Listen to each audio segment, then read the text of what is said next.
Good morning. My name is Robin Parker, and I'm the pastor of Global Outreach here at Good Shepherd Church. Before we get into the Wednesday devotion for this Holy Week, I have a couple of updates for you. Not much has changed, as you know, with church. We sure wish we could be together this Sunday to celebrate Easter, but we will celebrate the resurrection of Jesus nonetheless.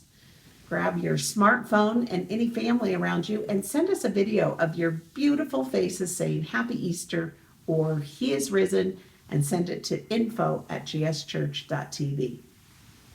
In this crazy time, we continue to pray for all of you and want to encourage you to be sure to give us a call or email us if you have a prayer need or another need that we can try to meet. Let me remind you that as a partner of House of Neighborly Service, we want to come alongside them with prayer as they meet the physical needs of the people of Loveland. If you are interested in praying for those that visit HNS, you can sign up for a 2-hour block in the link below. Now, I have the pleasure today of sharing with you some thoughts about the Wednesday of this special week in our faith. Although the Gospels of Matthew, Mark, Luke, and John tell us so many things that happened during this week, there are really very few scriptures that speak specifically about what was going on this Wednesday. So it really is a bit of speculation about the happenings in Jerusalem 2,000 plus years ago. I'm sure that preparations were being made for the feast of the unleavened bread and Passover meal that Jesus and his disciples would share, which we now know as the Last Supper.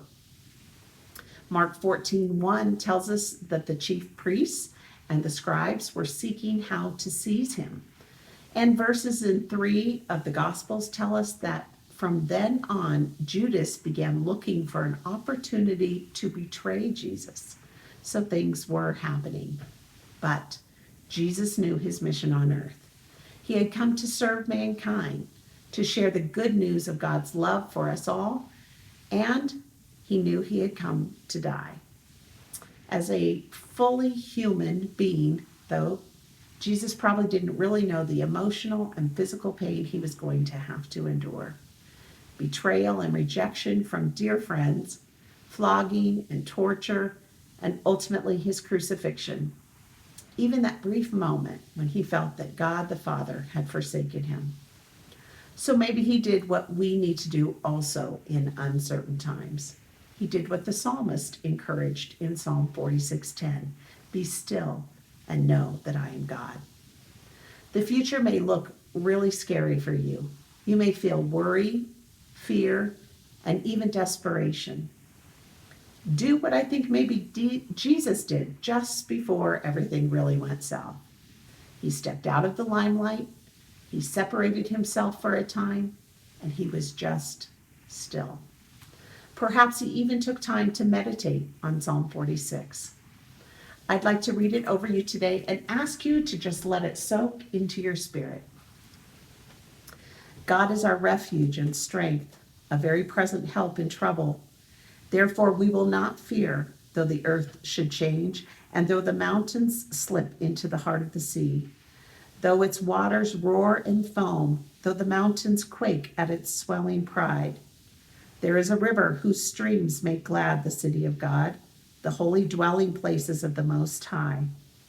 God is in the midst of her. She will not be moved. God will help her when morning dawns.